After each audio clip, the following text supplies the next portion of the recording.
नागम पाणौ महासायक चारुचापं नमामि रामं रघुवंशनाथम्। यत्र यत्र रघुनाथ कीर्तनं तत्र तत्र कृतमस्तकाञ्जलिं। बाष्पवारि परिपूर्णलोचनं मारुतिं नमत राक्षसान्तकम्। गोविंद मेरी यह प्रार्थना है, भूलूं न मैं नाम कभी तुम्हारा। निष्काम होके दिन रात गाऊं, गोविंद दामोदर माधवेति।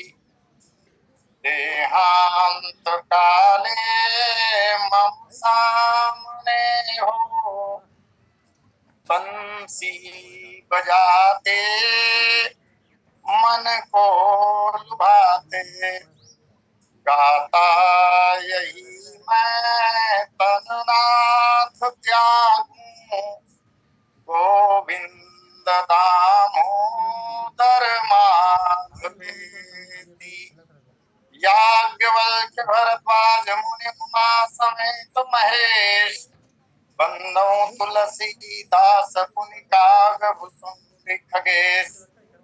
सिया मांडवी उर्मिला स्तुति कीरति बरबाम, चार ललन चारो लली तुलसी करत प्रणाम। जानकी जीवनम वंदे मांडवी प्राणवल्लभम, उर्मिला रमणं वंदे कीर्तिकांतं नमाम्यहम्।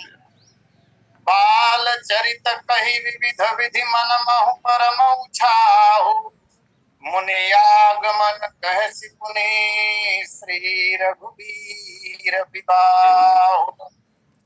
उठे सकल जब उपदियाए, विश्वामित्र निकट बैठाए। भय सब सुखी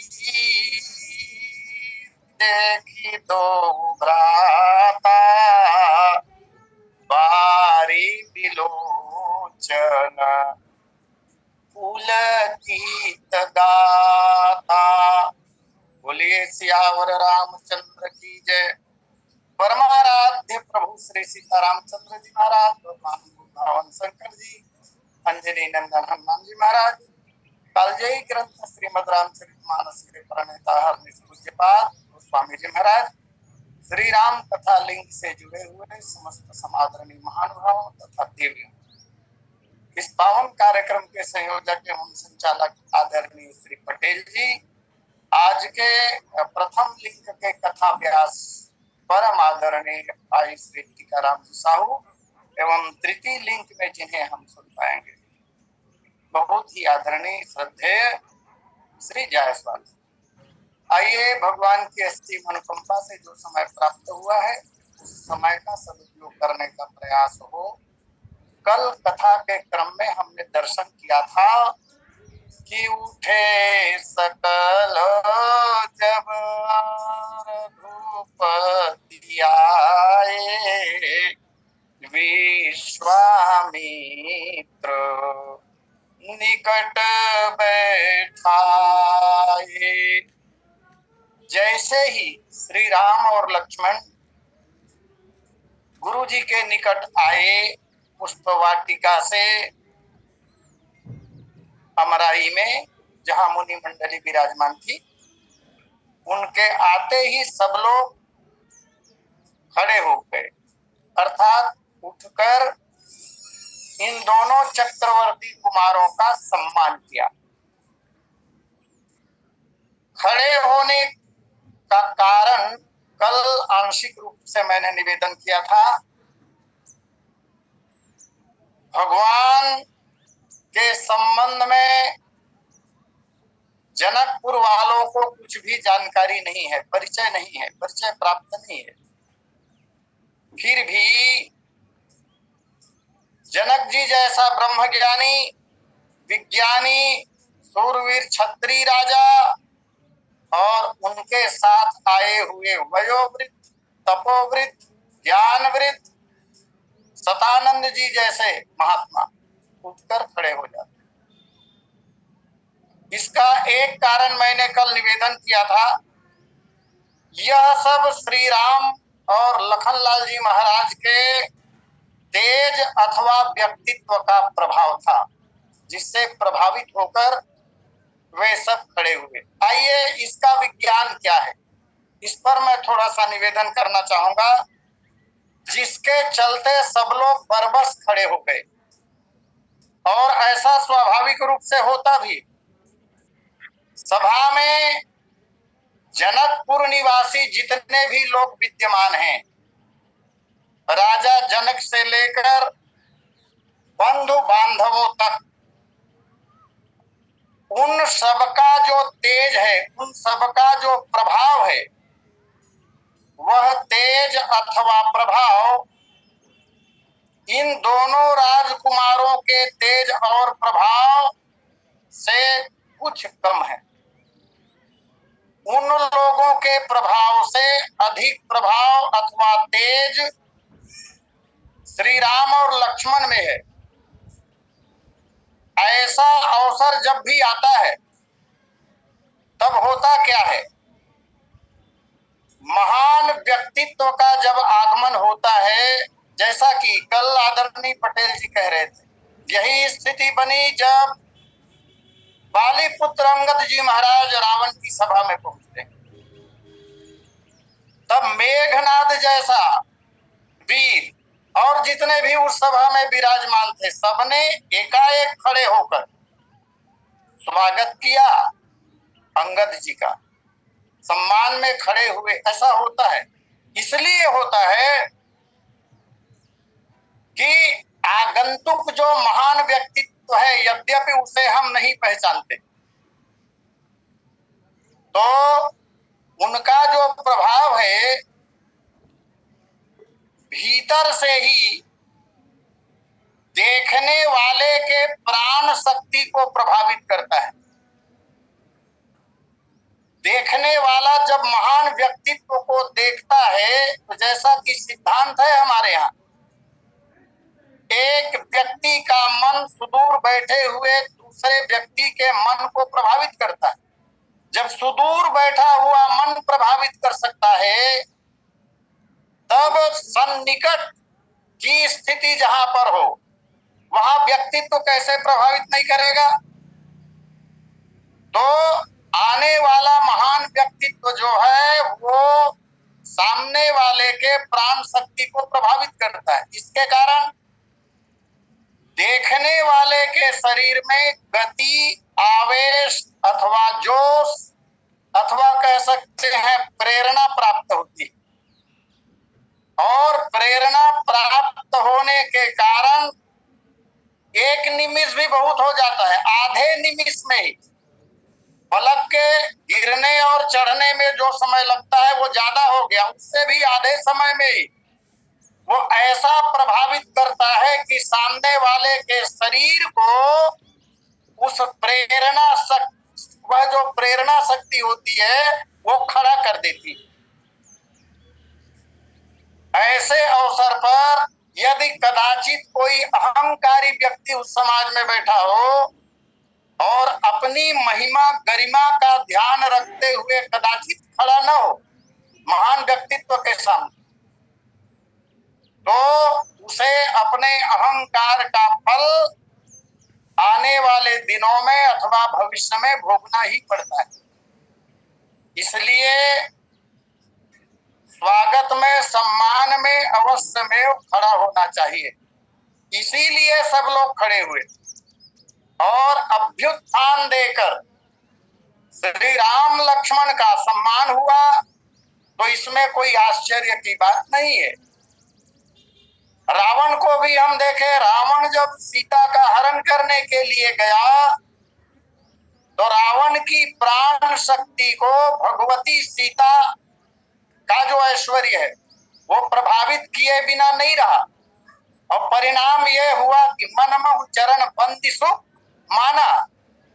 रावण का मस्तक महान व्यक्तित्व के सामने अपने आप झुक गया। यद्यपि इस पंक्ति की व्याख्या दूसरे रूप में ही की जाती है, जहां रावण को संत निरूपित करने का प्रयास किया जाता है। मनमोह चरण बंदी सुख माना, संत स्वभाव तो रावण के जीवन में है नहीं, उस भाव से प्रणाम नहीं किया।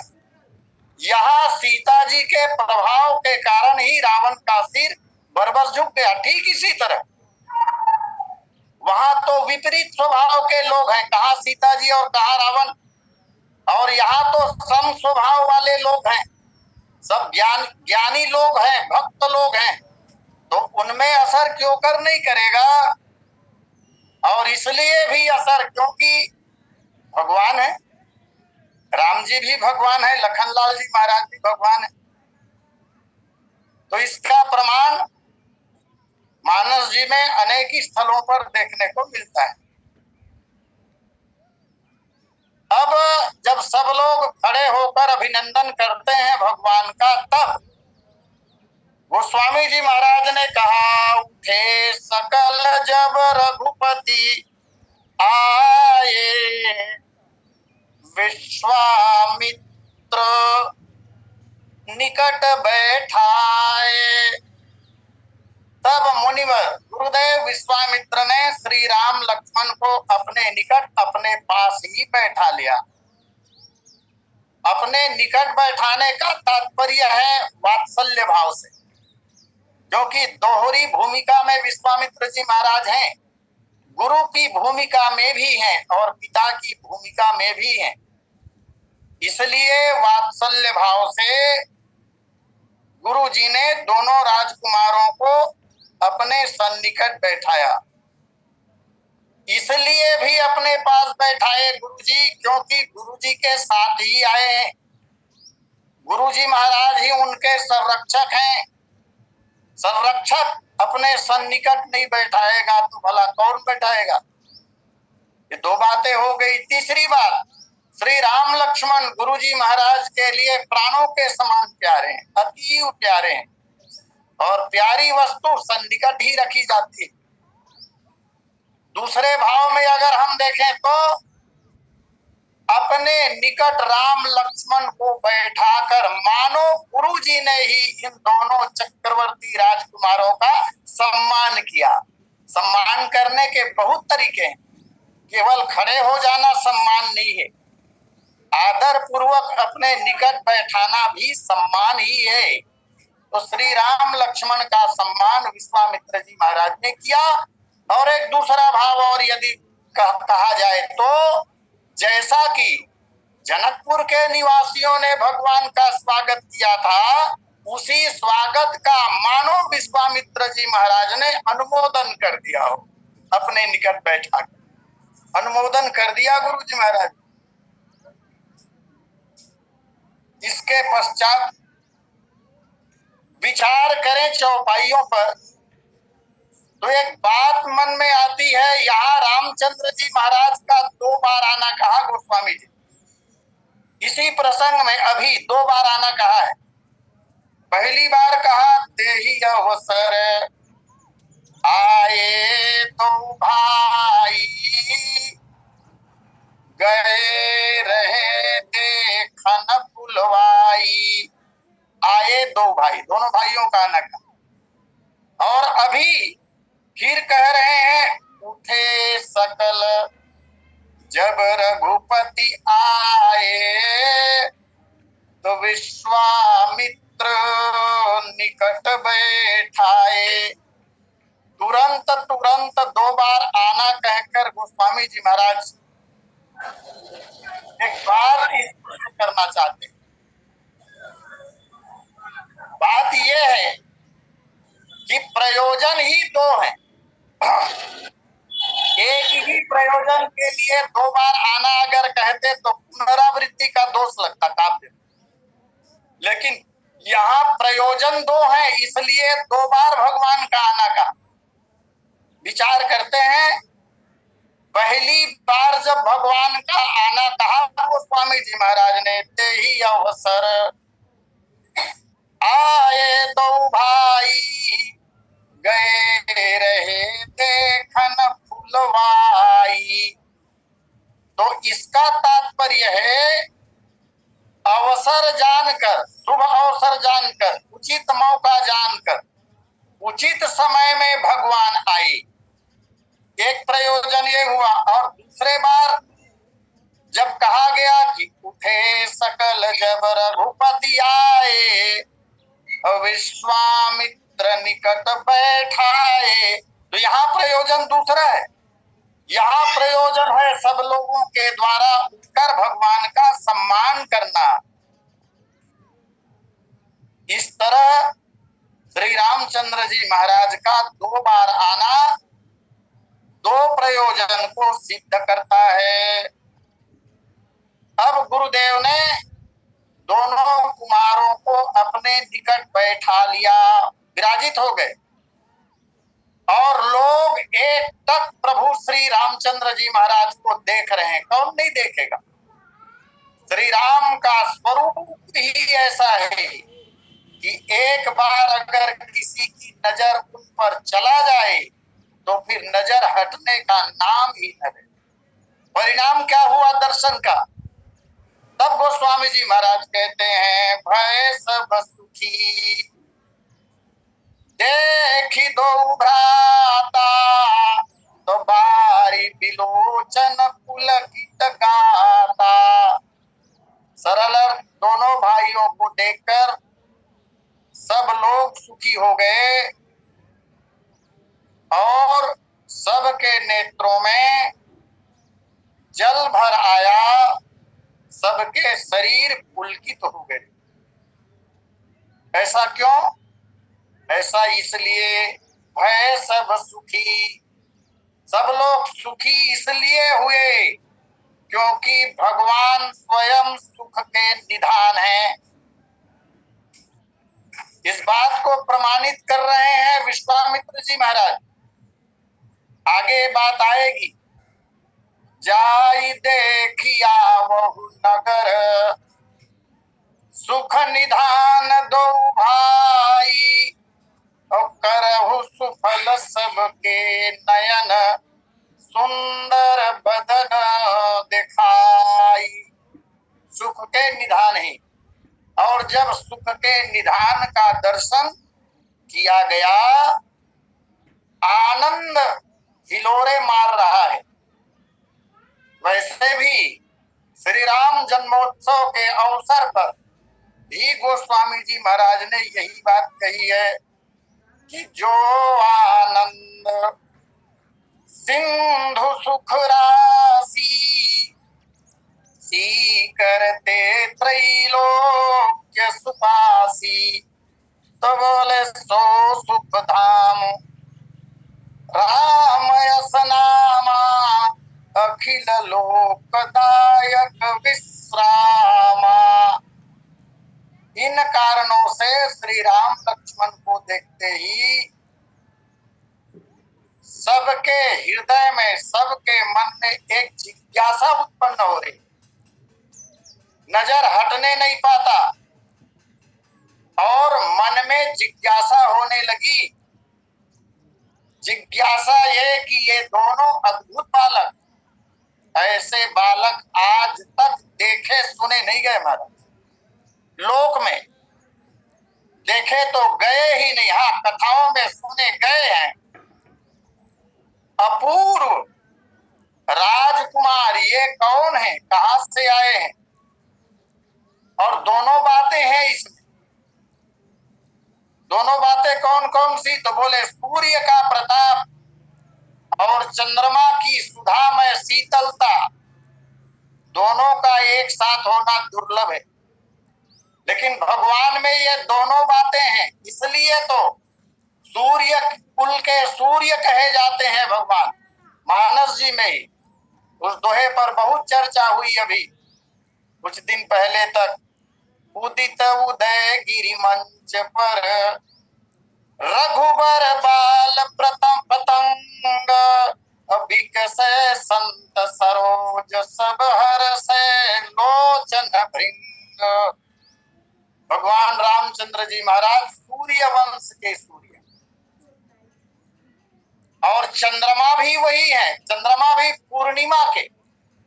उत्तरकांड में वह पावन प्रसंग आता है, राकाश शशि रघुपतिपुर सिंधु देखी हरसान। भगवान रामचंद्र जी महाराज पूर्णिमा के चंद्रमा भी हैं और सूर्य वंश के सूर्य भी। चंद्रमा और सूर्य दोनों के गुण विद्यमान है। तेज में सूर्य जैसा, चंद्रमा अमृत का केंद्र होता है, चंद्रमा में अमृत भरा होता है। इसी तरह भगवान सुधामय शीतलता को धारण करते हैं। ये दोनों गुण भगवान में दिखाई दे रहे हैं। ऐसे परमात्मा का जब कोई दर्शन करेगा, दो अलौकिक बिंदुओं को निरखने लगे हैं लोग, और जब नेत्र टिक गए इनके गात पर, इनके रूप सौंदर्य का जब लोगों ने पान करना शुरू कर दिया, नेत्र के माध्यम से भगवान की सुंदरता सबके अंतःकरण हृदय में जब प्रवेश करने लगा, तब एक दूसरा परिणाम सामने आ गया। सबके चित्त की चोरी हो गई, सबके मन को उन महान चित्त चोरों ने चुरा ली। अब लोगों के पास अपना मन नहीं रह गया, अपना चित्त नहीं रह गया, चित्त की चोरी हो गई। और जब चित्त की चोरी हो गई, तब किसी के मन में, जब मन ही नहीं है तो संकल्प और विकल्प ये भी समाप्त हो जाएंगे। सामान्य तौर पर सिद्धांत कहता है कि जब किसी एक रुक जाता है, तब यह मन अन्य किसी कार्य को करना बंद कर देता है। अन्य कोई कार्य मन नहीं करता। यहां भी वही दशा है। दो अलौकिक बिंदुओं को जब निरखने लगे, तभी उन चित्त चोरों ने सबके चित्त को चुरा लिया।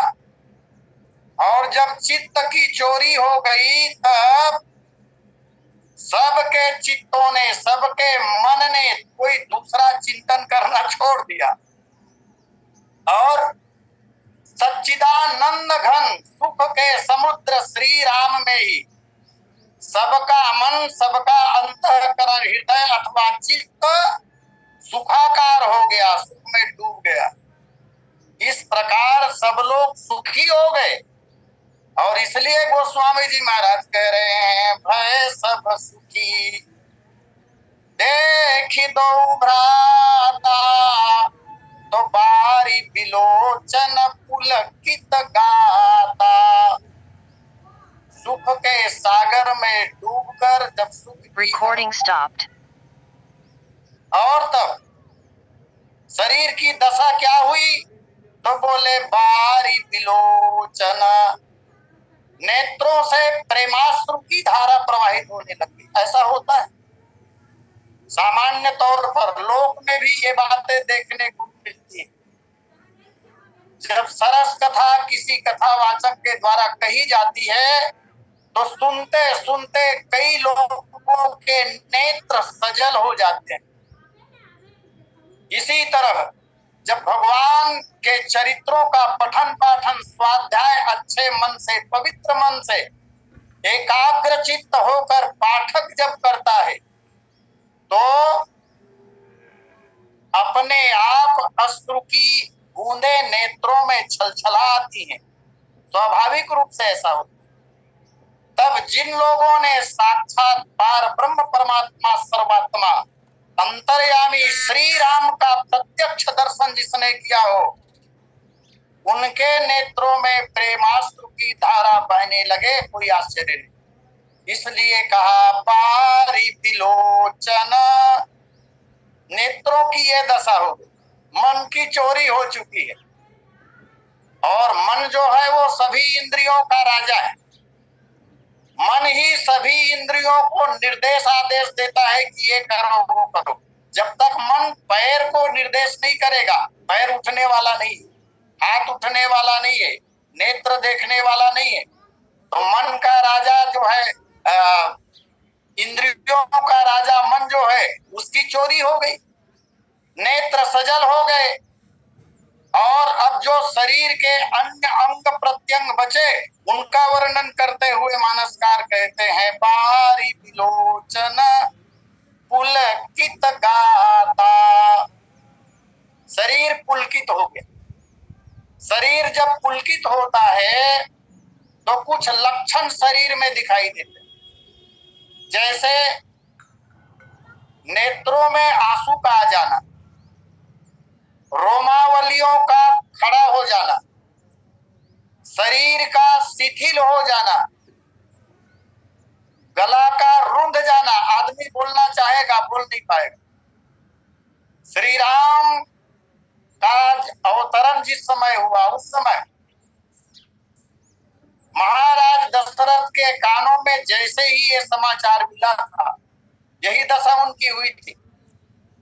दशरथ पुत्र जन्म सुनि काना, तो मानहु ब्रह्मानंद समाना। परम प्रेम मन पुलक शरीरा, तो चाहत उठन करत मति धीरा। उठना चाहते हैं लेकिन उठ नहीं पाते, शरीर इतना शिथिल हो गया उस महाराज का, जिस महाराज के सहयोग के कारण ही इंद्र इंद्रासन पर विराजते हैं। जब जब देवासुर संग्राम हुआ तब तब इसी महाराज का सहयोग देवराज इंद्र ने लिया था। ऐसे परम प्रतापी चक्रवर्ती महाराज दशरथ जी उठ नहीं पा रहे। यह है प्रेम की दशा। सो यही दशा जनकपुर वासियों का हो रहा है। श्री राम लक्ष्मण को देखकर परमानंद प्रेम जनित जल की धारा बहने लगी, रोमांचित हो गया। और अब तो धैर्य धारण करना ही पड़ेगा। यदि धैर्य धारण नहीं किया जाएगा तो इसी अवस्था में लोग डूबे रहेंगे और डूबते चले जाएंगे। लेकिन अन्य आगे के कार्यों को संपन्न भी तो करना है। कोई बोलने की हिम्मत नहीं कर पा रहा है, कोई बोल नहीं पा रहे।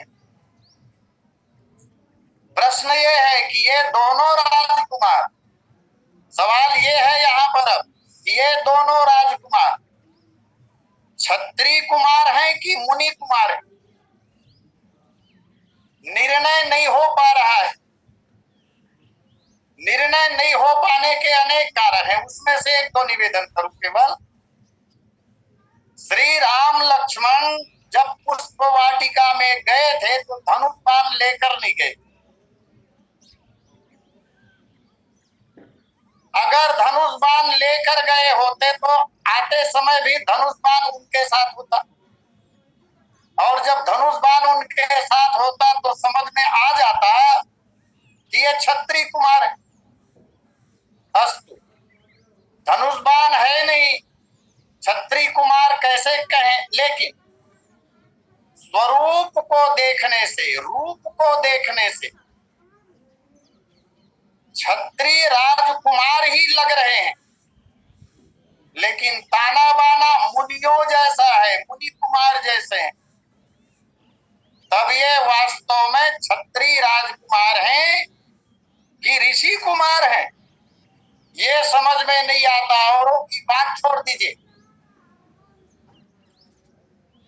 ज्ञानियों के सिरमौर विदेहराज जनक जो हमेशा तत्व ज्ञान में, आत्म ज्ञान में, ब्रह्म ज्ञान में डूबे रहते हैं, ब्रह्मानंद के अतिरिक्त जिनके जीवन में और कुछ है ही नहीं, जिनके पास ज्ञान सीखने के लिए सुखदेव मुनि जैसा वीतरागी महात्मा आया करते हैं, याज्ञवल्क्य जैसे लोग आते हैं, ऐसे विदेहराज जनक भी नहीं जान पाए। लेकिन एक प्रश्न तो है, ये दोनों बालक अपरिचित हैं, इनका परिचय प्राप्त नहीं है अभी तक, लेकिन इन दोनों बालकों को देखते ही हृदय में परमानंद क्यों हुआ? परमानंद क्यों हुआ? क्यों परमानंद उत्पन्न हो गया? और मैं निवेदन करूं इस बात की कि परमानंद जो होता है वो ब्रह्मानंद से ज्यादा सुखदायी होता है। ब्रह्मानंद जो है वो परमानंद के समक्ष नगण्य है। ब्रह्मानंद अनुभव से प्राप्त आनंद है और परमानंद भगवान के स्वरूप का दर्शन करते हुए जिस आनंद की प्राप्ति होती है उस आनंद को परमानंद कहते हैं। यही दशा विदेहराज जनक जी की हो रही है।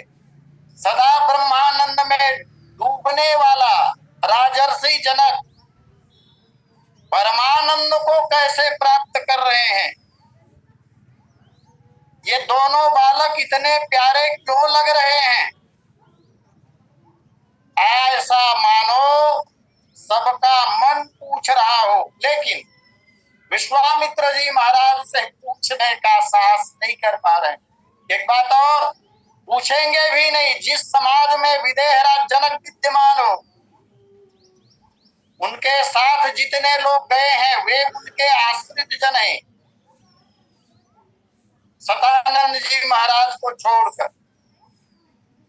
तो राजा की उपस्थिति जहां पर हो वहां अन्य लोग तो पूछेंगे नहीं, पूछेंगे तो राजा ही पूछेंगे। दूसरी बात, अगर राजा की दशा ऐसी नहीं हुई होती, अन्य लोगों की दशा हुई होती, तब अन्य लोग भले पूछते राजा की अनुमति से, लेकिन यहाँ तो सबकी दशा एक जैसी है। और हमने पिछली कथा में यह भी देखा था कि जितने भी लोग हैं वो सब धर्मशील ज्ञानी गुणवंत है। पूरे नर नारी सुभग सुचि संता धर्मशील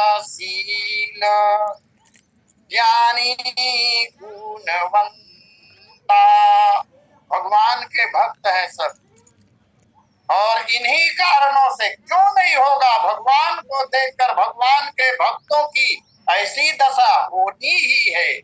इसलिए सब लोग प्रेम के सागर में डूब रहे हैं। यथा राजा तथा प्रजा, जैसे विदेहराज जनक ऐसी उनकी प्रजा।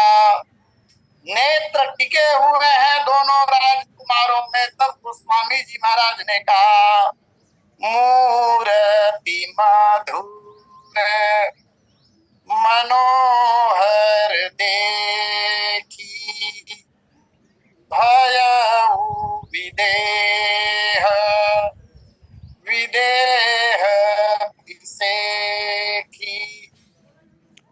मधुर और मनोहर मूर्ति को देखकर विदेहराज जनक विशेष रूप से विदेह हो गए। विचित्र सी बात है, जनक जी पहले से विदेह हैं और अब जब राम लक्ष्मण को उन्होंने देखा, दर्शन किया, तो विशेष रूप से विदेह हो गए।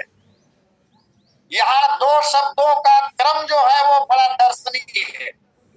मूर्ति मधुर मनोहर देखी। मधुर और मनोहर,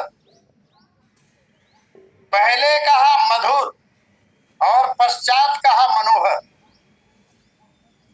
इन दोनों शब्दों का जो संबंध है वो दो प्रबल इंद्रियों से है। मूर्ति मधुर मनोहर देखी, यहाँ दो इंद्रियां विशेष रूप से प्रबल है। पहला जो है वो है नेत्र और दूसरा इंद्रियों का राजा मन। ये दोनों ज्यादा प्रबल है। अन्य इंद्रियां तो लगभग शिथिल हो चुकी हैं, ये दोनों इंद्री जो है वो प्रबल है, और नेत्र का विषय है रूप। भगवान के स्वरूप का पान नेत्र कर रहा है। रूप जो है वो नेत्रों का विषय है।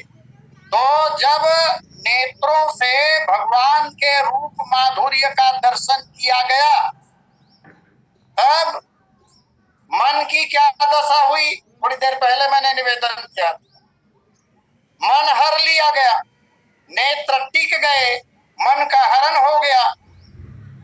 तब गोस्वामी जी महाराज मधुर और मनोहर कहकर स्पष्ट कर रहे हैं, मूर्ति मधुर मनोहर देखी। ये दोनों इंद्रियां भगवान के वश में हो गए। यहाँ एक बात और, नेत्र जो है वो बाह्य इंद्रियों में श्रेष्ठ है। बाह्य जो इंद्रियां हैं उनमें श्रेष्ठ नेत्र है, और जो आंतरिक इंद्रियां हैं उनमें श्रेष्ठ है मन। भीतरी इंद्रियों में मन को श्रेष्ठ कहा गया। तो नेत्र जो है वो बाहरी इंद्रियों का नेतृत्व कर रहा है, और मन आंतरिक इंद्रियों का नेतृत्व कर रहा है। और ये दोनों प्रबल इंद्रियां भगवान के वश में हो गए। इसका तात्पर्य हुआ कि सारी इंद्रियां भगवान के वश में ही हो गए। आइए, चर्चा भी इस पर शेष है समय पूर्णता पर। अस्तु, सादर आमंत्रण आदरणीय पटेल जी को, और यही वाणी विराम, शेष चर्चा कल। बोलिए सियावर रामचंद्र की जय। बोलिए सियावर रामचंद्र की जय। बहुत बहुत धन्यवाद आचार्य जी। आपको सुनने वाले 43 श्रोताजनों में कुछ विशेष नाम हैं हमारे प्रतिदिन जुड़ने वाले श्रोताओं के अतिरिक्त विशेष श्रोता के रूप में आदरणीय भैया श्री नंद कुमार साहू जी खैर सिटी जुड़े हुए हैं, कल परसों से भी जुड़ रहे हैं। स्वागत है भैया, छत्तीसगढ़ की माटी सपूत को छत्तीसगढ़ की भूमि से स्वागत है, और बहुत जल्दी आपको भी किसी दिन कथा व्यास के रूप में हम सभी सुनना चाहेंगे। गाता भगवान का स्वरूप ही ऐसा है कि जो देखता है सुखी होता है, क्योंकि विश्वामित्र ने जैसे ही दोनों राजकुमारों को अपने निकट बैठाया, बैठ जाने पर जनक आदि सभी के हृदय में सहज ही यह जिज्ञासा उत्पन्न हुई कि ये दो अद्भुत अपूर्व कुमार कौन है, कहाँ है, किसके हैं। सूर्य के प्रताप और चंद्रमा की सुधामय शीतलता जिनमें निवास कर रही थी, इसकी चर्चा कर रहे थे। ऐसे उन अलौकिक दो बिंबों को वे सब जब निरखने लगे, तभी उन चित्त चोरों ने सबके चित्त चुरा लिए, क्योंकि ईश्वर का स्वरूप ही ऐसा है। बारी विलोचन पुलकित गाता, सबके नेत्रों में से परमानंद प्रेम जनित जलधाराएं बहने लगी और सबके शरीर रोमांचित हो गए। जो क्षत्रिय कुमार हैं या मुनि कुमार हैं, यह जनक जी भी न जान सके। उन बिल्कुल अपरिचित बालकों को देखते ही ऐसा परमानंद क्यों हुआ, मानो वे जानना चाहते हैं, पूछना चाहते हैं। सबकी प्रबल जिज्ञासा एक महान शक्ति बन गई, जो अब जनक राज के मुख से प्रकट होगी, जिसकी चर्चा हम सभी आपके से मुख से कल सुनेंगे। सभी के प्रति धन्यवाद निवेदन है। आदरणीय जयसवाल जी हमारे भी जुड़े तृतीय व्यासपीठ के रूप में। समारोह